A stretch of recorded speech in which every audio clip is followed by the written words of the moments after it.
Ruck It Up says my Honda 9.9, it looks exactly like yours, but my pinion is stripped and the shaft doesn't come out. Any advice if I am missing anything that I can't get it out? Well, thank you for subscribing and commenting, Ruck It Up. And on a 9.9, I'm surprised that you can't get the drive shaft with the pinion. I'm surprised you can't get that out.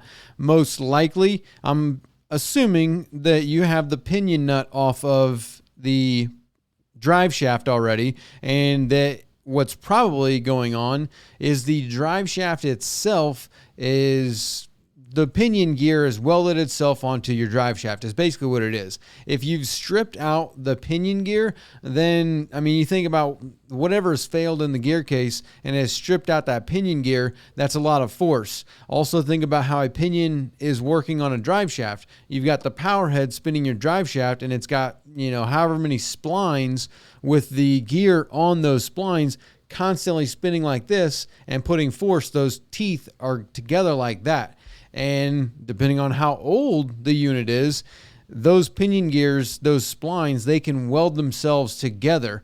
And if you've ground something up to where it's stripped your pinion gear, whether that, you chewed up a bearing or a piece of metal, whatever it is that you've chewed up that is stripped that pinion gear up, that force has welded those splines together. So your pinion gear is welded onto the drive shaft.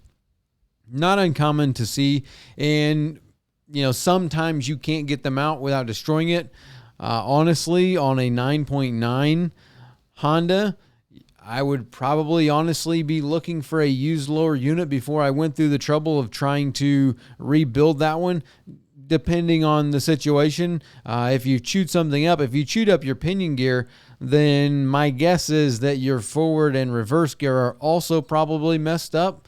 But got limited information here.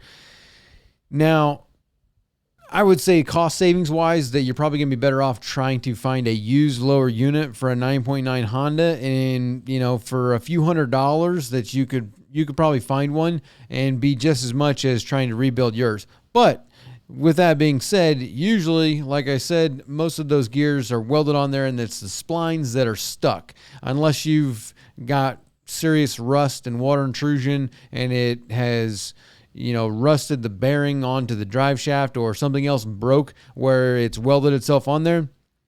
But as long as it's just the pinion gear stuck on the drive shaft, if you look at a lower unit and the drive shaft, most drive shafts will be bigger at the top and then it'll get a little bit skinnier down the shaft, and then it'll get bigger again once it gets down to go into the lower unit. And that middle section of that drive shaft, usually it doesn't have anything that it rides on. If you look up into the drive shaft housing on the engine, there's nothing really there. The most important part is your splines on top of the drive shaft, and then there is usually some water seals or oil seals that ride underneath the splines of the top of the drive shaft. And then if you go down a foot below that, like there's, that's wide open and nothing ever touches the drive shaft there. It's just a free spinning shaft. So don't ever try and put vice grips on the splines or just below the splines or anything like that. Just stay away from putting stuff on the splines except for the right socket that fits them, because if not, you're just going to tear stuff up. But if that pinion gear is stuck in your drive shaft, what you're going to do, what I've had success previously doing, is you just take some vice grips, and whoever's got the strongest grip that you can find, you clamp those vice grips that you don't care about. You clamp those onto the drive shaft somewhere in the middle where it's not going to be affected anywhere, because it is going to score up the drive shaft, and you will clamp those vice grips on the drive shaft there. As long as you've got your pinion nut off, then you can take a 3-pound sledge and then smack the vice grips that are clamped on the drive shaft. And usually, depending on how bad it is, sometimes, like I said, sometimes you can't get it apart and you got to trash the lower unit. It's just done. There's no fix for it. But you can smack those vice grips with the sledgehammer and be able to knock that drive shaft and get the pinion to pop off. Then you're going to want to inspect the threads, make sure that they're not messed up. But that's what, based on what you're saying, hopefully you have everything taken apart. There's not really like some magic trick to it. There's not like a clamp or something that's going to be holding that drive shaft on there, as long as you got your drive shaft bearing carrier out and you've got the pinion nut off, that's it. It's just the time that's been put on and the stress that's been put on the splines of the drive shaft and the pinion gear that has, locked those two together. The vice grips with the sledgehammer, pretty much the best, way to do it. I haven't really found anything better because, again, you don't want to do anything on the top of the drive shaft with the splines, because if you mess those up, then it's all ruined. But if you can clamp it in the middle where nothing, ever touches that shaft, then that's usually the best way to get it off. Hopefully that answers your question.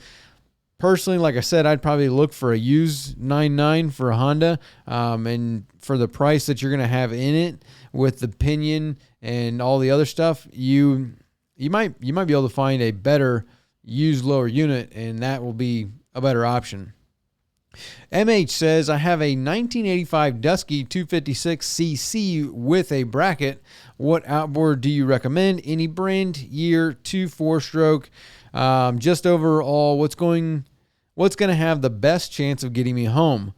Well, you left out some information, because that 256, do you have the single or the twins? Because you can get, both of those came with all kinds of 1985. I don't know if that's the original Dusky pod drive or whatever was back then, but those will have twins or they'll have a single on there, so that's going to play a big part in it. And also, I'm guessing it's the center console model. They did make a cuddy cabin model too, but my guess is the CC, you're talking about the center console. I'm going 4-stroke because 4-stroke's quieter, better fuel economy, and I'm going with that. And it depends on your budget now on top of that. So do you have the twins? If you got the twins, then I would say a lot of those came with the 150 to 200 Yamaha HPDIs, which was a V6 engine. I've seen them with 140 Suzuki's, twin 140s, twin 150s. Right now, the only V6 engine that you can get with a 150 to 200 is going to be like, the Evinrude came with a V6 150, but everybody else, until you get to the 200, all of the 150s, even up to the 200s like Yamaha, it's a 4-cylinder engine, so there's a lot less power there. So if you went from a 2-stroke to a 4-stroke and went from a V6 2-stroke to a 4-cylinder inline 4-stroke, you're losing a lot of power there. So depending on what you have, if you got the single, I'm trying to put a 350 on there, I'd probably go with a 350. And if not, then a 300. So I like the top three. I like Mercury, Yamaha, Suzuki. Again, it's going to kind of depend on what's on the boat now. What's all the rigging that's in the boat? Do you have a Yamaha setup? Do you have a Suzuki setup? What do you kind of have? Do you have the money to go with digital controls, or are you going with mechanical controls? So, a lot of it's going to come down to your budget and whether you got the single or the twins. If you got the twins and you're trying to use old stuff, then I'd try and find, if you're trying to save money and buy old stuff, I would go with like trying to find a set of Yamaha 200 HPDIs, because you're going to get fuel economy and you're going to get power.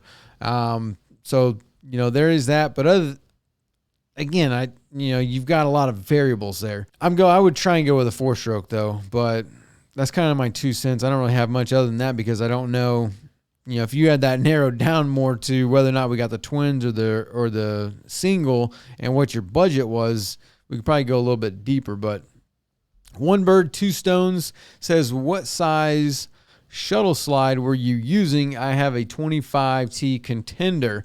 So this is on a video where we put a trolling motor on the front of a CV, and on CVs on the bow, there is it's like an 8 to 12 inch, depending on where you're measuring it, of like a curve. And Contenders, I think, do have a similar curve on the front. So you kind of got the cap to the boat, and then you've got the cap where it's like non-skidded and you can walk on it.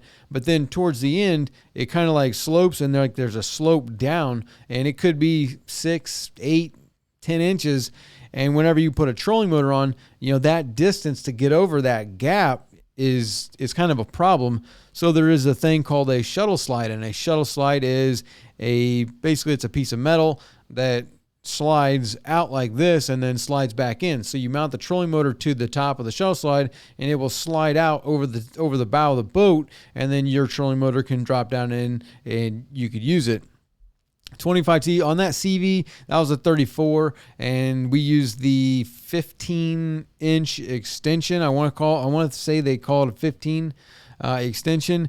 The Contender, I don't know if you need that much, but I would just call them if you got any questions about it, because it does depend on, you need to measure your boat and how much distance, because where are you mounting that trolling motor to get it to where you want it, and what distance do you need, because you need like a 1/2 inch to 1 inch between your rub rail and the shaft of your trolling motor. You don't want that rubbing on there, because the trolling motor is going to be trying to turn, and if it's rubbing on the rub rail, you don't want that. And then also the current, you got a 25 Contender, that trolling motor is going to be flexing, because you're probably going to need like a 108 or a 96 in order to get down in the water. And then obviously if you're in an inlet or something like that, you're going over waves, you get into a 2-foot chop, you're going to need that distance for the trolling motor to get down in. So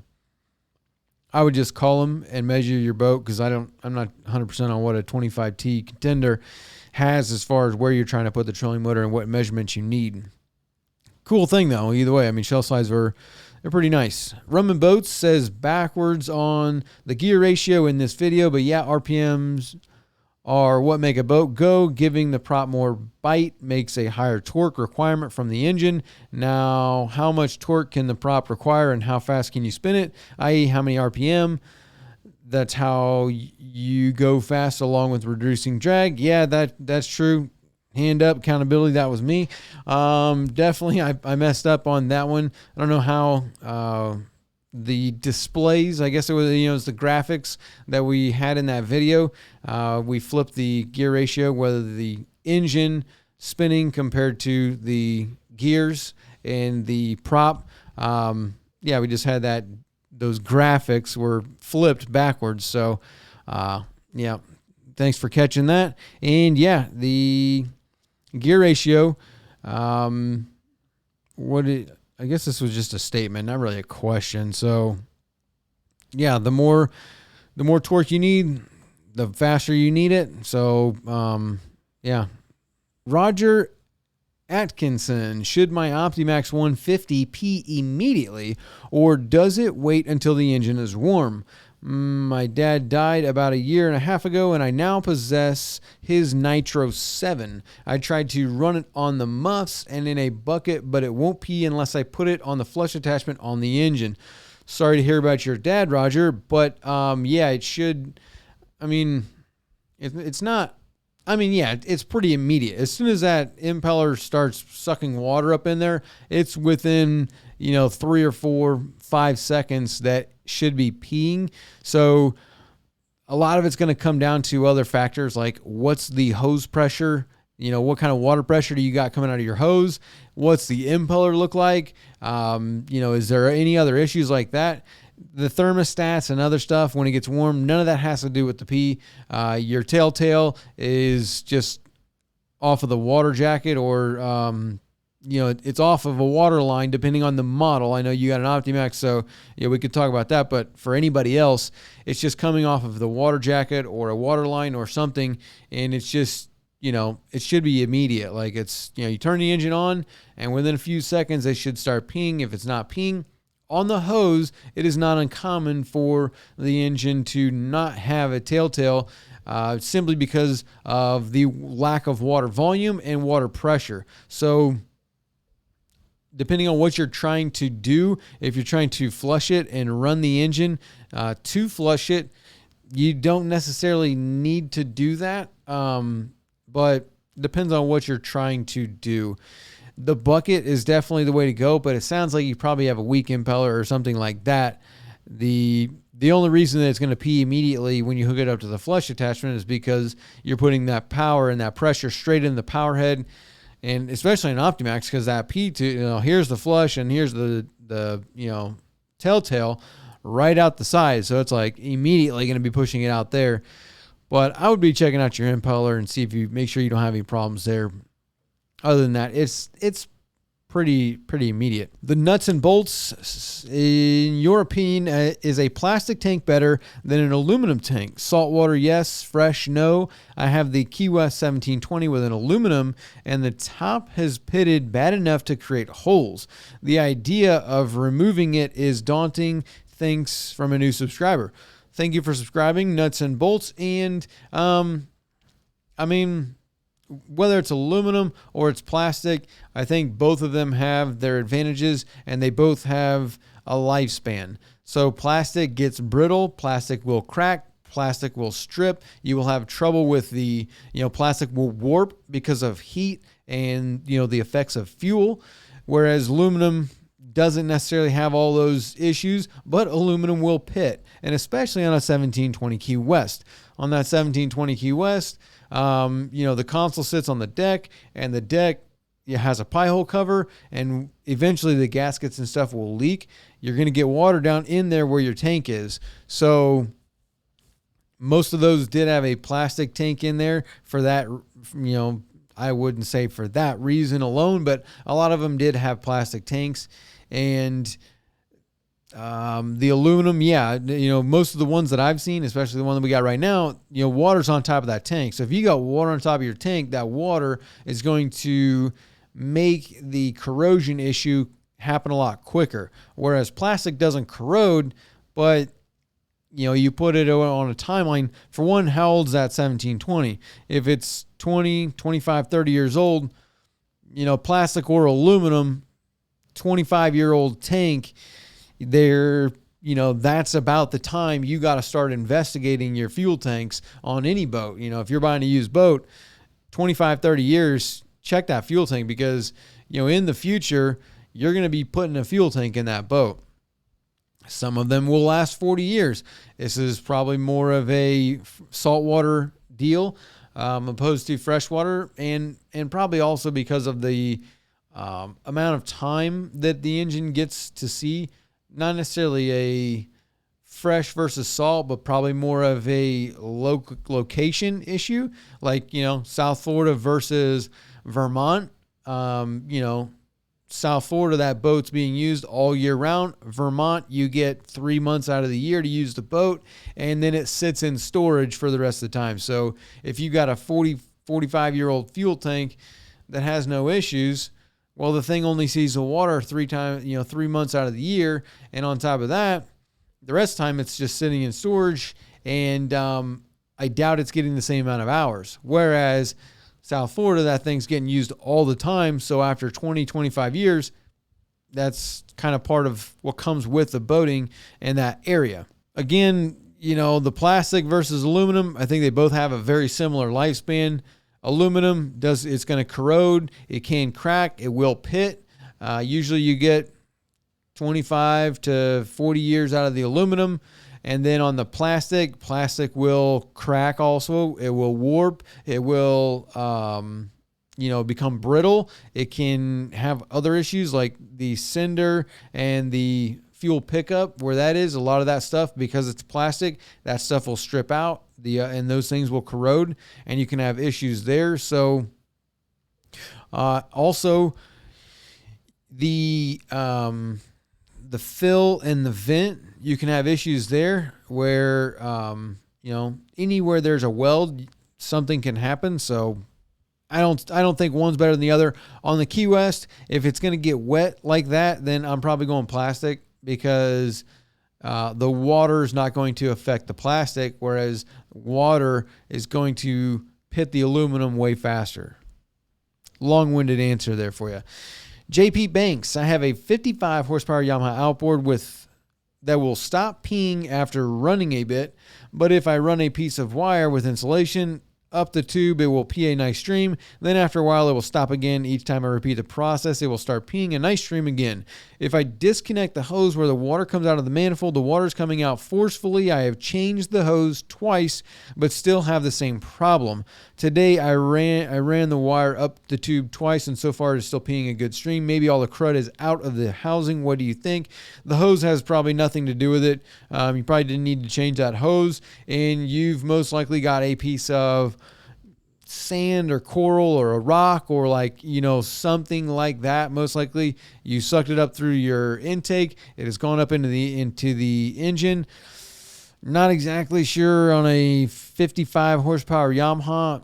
That's going to be probably a 3-cylinder outboard, 2-stroke, and on the port side of the engine, you probably got a water plate, water jacket, and the piece thing is probably at the bottom. If you look inside there, there's a lot of different passages.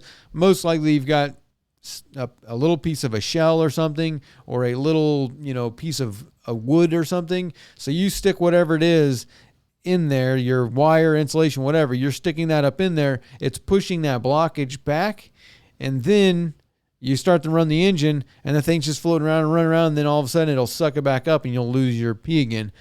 I would... If it's a rock or if it's a piece of coral or something like that, it's not going to come out with flushing. What you can try and do is if it's like calcium buildup or something like that, which it doesn't sound like it is. It sounds like it's, a hard object that's not going to dissolve. Try Rid Lime. You put Rid Lime on there and, flush that engine out. It's going to clean everything out. But other than that, you'd have to take that water plate cover off. And depending on where that thing is, we just took the water plate cover off of that 90 and we broke 4 bolts. So, it can be a pain to the point where you're pulling the power head off just to get this thing out. So realistically, your problem is that you have a piece of shell or a rock that's in your water plate gasket or jacket, and it's just flopping around in there and then plugging your P tube. So you lose P, but you're not losing water flow. It's not like your engine's going to overheat. You're just losing the telltale sight. So that's kind of your situation, just what it is. Reflez, thanks to you, I am currently giving my Yamaha 72-stroke a birthday, and it's running like new. Question, would it be possible to add a flush fitting to an engine that does not have one from factory? 100% yes. So you can add a flush fitting on that kind of an engine. We're just talking about that water jacket on the side of the engine. Obviously, you need to be careful if you're going to do something like this, but you don't screw in to where it's going to get into the exhaust because your exhaust runs through there. But there is certain spots on the jackets that you can drill a hole and thread it and then put a fitting on there and then hook a hose to it. Boom, you got a flush attachment. That's literally all it is.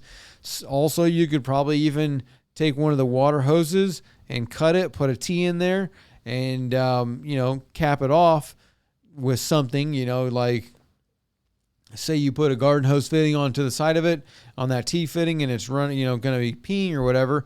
And you can, cap that off to where the water flow is just flowing out, but then you can attach a hose to it. If you got a T fitting, the water's going to go out that telltale if you're using the telltale. But there's plenty of different ways that you can, stop that water from going out the telltale and be flushing the engine backwards. But yeah, you can add a flush attachment for sure. The Boat Ramp Bait Bum says, I'm working through an overheat issue on a Yamaha 92-stroke. I've done impeller, housing, thermostat, poppet valve, pulled and cleaned water jackets, exhaust cover, head, etc. A few buddies have said I'll have to pull the power head and see if there's a clog in the pickup tube. If that grommet is disintegrated, is it just the 2 fasteners holding on the oil pump? When I removed them, I was still struggling to get the pump off. Yeah, that's what that pump, you have to wiggle it. You just got to wiggle, and you'll pull it off. Sometimes you'll pull the little rod out. So on that oil pump, it's just got like a screw mechanism on the inside of it. And then on the rod thing, there is like, I mean, it's like there's threads and the two go together, and it kind of like, that's how it works based on that rod.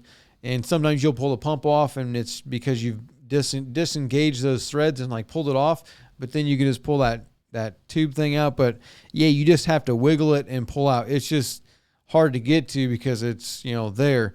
And yeah, you can't pull the power head until you get that oil pump off because you can't get to those two bolts. So, yeah, just keep wiggling it, spray with some Kroll or something to try and get to the back of it. But once the two bolts are out, that's it. It's just that rod is stuck in there, and that's what it is. Hopefully the thing hasn't been running, you don't have an oil issue and it's, rusted itself on there, but hopefully you'll be able to get it off. Just keep wiggling it. Fake name says, quick question for anyone with the answer. What was the smallest horsepower two-stroke Yamaha offered that still has oil injection? Trying to find a tinny two-stroke kicker that has the oil injection like my main motor does, so I can still run it on straight gas and let it mix the oil itself. I realized I could run a small four-stroke kicker on straight gas as well, but a two-stroke option should be lighter. Two-stroke, definitely, you're going to be a lot lighter, probably like 40, 50 pounds compared to the four-stroke when we're talking about a 25. But on a Yamaha two-stroke with that precision blend, I want to say that they made a 25 horsepower three-cylinder up until like 2001, maybe? Something like that. Any of the 2015, anything under those were all premix or four-stroke. So I don't think any of those any two-cylinder. I don't think a two-cylinder ever had precision blend. I might be wrong on that, but I don't think anything 2015, anything under that, no two-stroke or no two-cylinder had the precision blend. There was a three-cylinder that went down to a 25, and that one did have precision blend, but I think they only made that till like 2001 or something like that. So I might be wrong, but I'm pretty sure that's, I don't know if it's going to save you on the weight though, because it's a three-cylinder 25 compared to all the other two-cylinder 25s. And even the four-stroke two-cylinder 25 is probably going to be very similar weight-wise to the three-cylinder. So are you really going to be saving anything weight-wise? I don't think you are. And not to mention now you've got to find a 25-year-old engine, 23, whatever. Now you got this 25-year-old two-stroke. So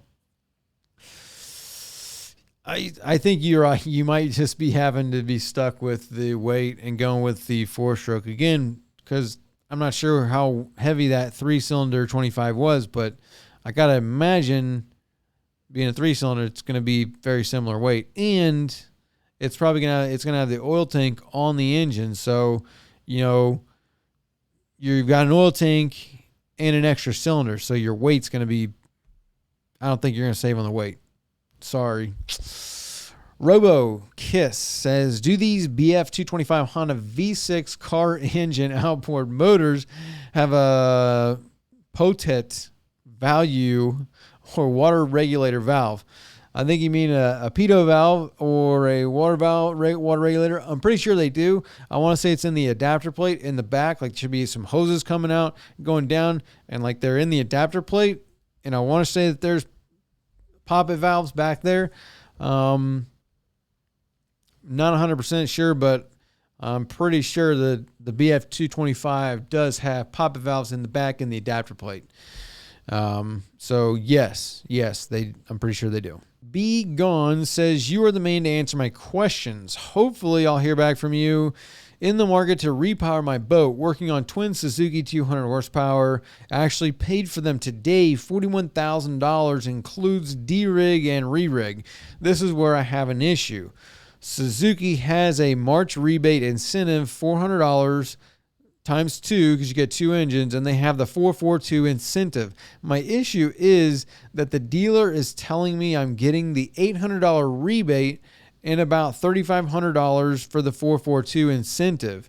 At $41,000, I don't believe them, and they didn't give me an itemized invoice. This is the first time I buy new, and I don't want to get taken advantage of. You have a lot of experience. What's your take on the deal?